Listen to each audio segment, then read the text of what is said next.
पितृदोष है, ये आपको कैसे मालूम पड़ेगा?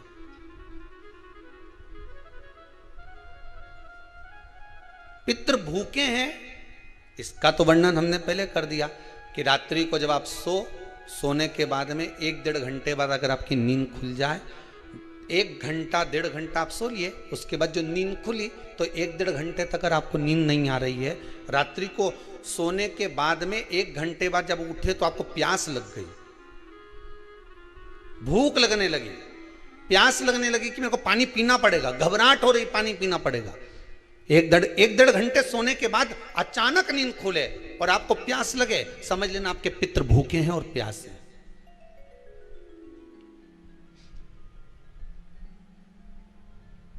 वो भूखे और प्यासे हैं, उनको जल की जरूरत है।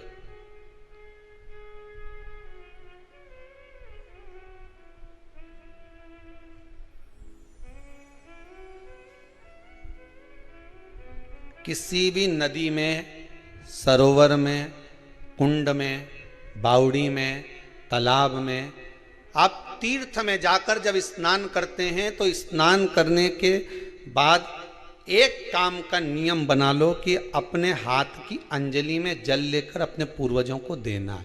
प्यासे रहते हैं, भाग मांगते हैं।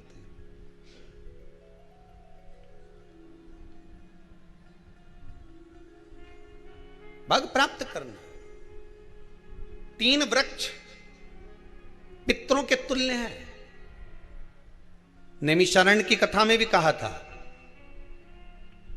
3 वृक्ष पितरों के तुल्य हैं। पहला पीपल, दूसरा बट वृक्ष, तीसरा बेलपत्र का वृक्ष। ये पितरों के तुल्य हैं। अगर आपको रात्रि में नींद नहीं आ रही है, ऐसा लगता है कि रात्रि को 1 घंटा 1.5 घंटा सोने के बाद कुछ गलत गलत विचार आने लगते हैं, नींद सुबह 3 बजे तक 4 बजे तक नहीं आती, 4 बजे के बाद फिर नींद आती है, तो एक प्रैक्टिकल जरूर कर कर देखना। एक प्रैक्टिकल करने में क्या जाता है, प्रयास करने में क्या कुछ जाता है क्या? प्रैक्टिकल कर कर देखना कि कहीं सियोर वाला महाराज झूठ तो नहीं बोल रहा, तो प्रैक्टिकल करने में कुछ नहीं जाए। 1 लोटा पानी लो, उसमें थोड़ा सा कच्चा दूध डाल लीजिए, श्राद्ध पक्ष चल रहा है, बेलपत्री का पेड़ या पीपल का पेड़ या बट का पेड़, इन पेड़ के नीचे ले जाकर उस दूध को दोपहर में सुबह 10 बजे से लेकर 12 बजे के बीच में ले जाकर चढ़ा दीजिए। रात्रि को फिर ना आपको प्यास लगेगी ना भूख लगेगी, नींद एक बार लगी तो सुबह ही खुलेगी। प्रैक्टिकल करने में क्या जाता है? पानी डालने में तुम्हारा कुछ जाएगा?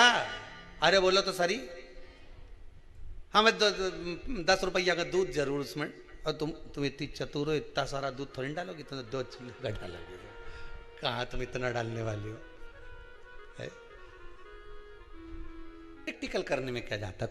कुछ भी नहीं बिगड़ेगा, ये तो बस जल डालोगे, तुम्हारा ही कुछ अच्छा हो सकता है, बाबा की कृपा है।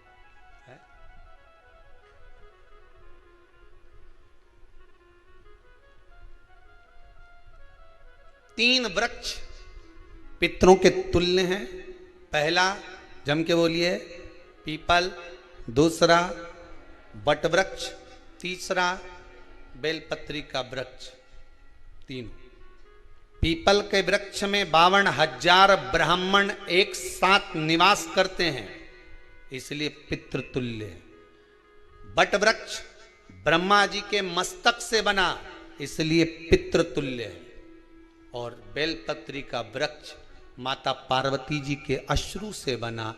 जब आंसू गिरे थे माता जगत जननी जगदम्बा पार्वती के, उस समय पर पितृलोक में हलचल उत्पन्न हो गई थी। हमारी नातिन की आंख में आंसू कैसे आ गए?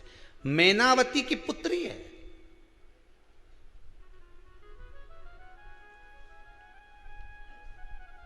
पितरों की नातिन, इसकी अश्रु कैसे गिर गए? पार्वती जी ने कहा ये आंसू नहीं, मेरा पुण्य भाग प्रकट करती हूं बेलपत्री के रूप में। तो पितरों ने वर दिया था कि ये बेलपत्री का वृक्ष हमारा आशीर्वाद है, इसके नीचे अगर कोई दीप लगाता है, शिव को स्पर्श कर चढ़ाता है, उसके पितरों की शांति होगी। हम स्वयं उसको आशीर्वाद देने के लिए पधारेंगे। बेलपत्र का वृक्ष पितृतुल्य।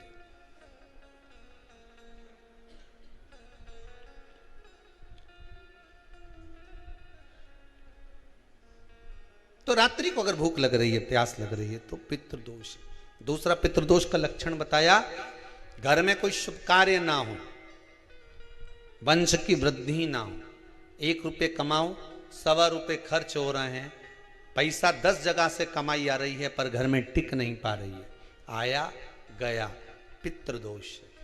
जरा सी कटोरी पड़ी है, उसके पीछे विवाद चालू हो जाए, पानी ढुल गया, उसके पीछे विवाद हो जाए, या छोटी छोटी बात में घर में क्लेश मचा हुआ है, पितृदोष है। समझ लो हमारे पूर्वज हमसे खुश नहीं है, प्रसन्न नहीं।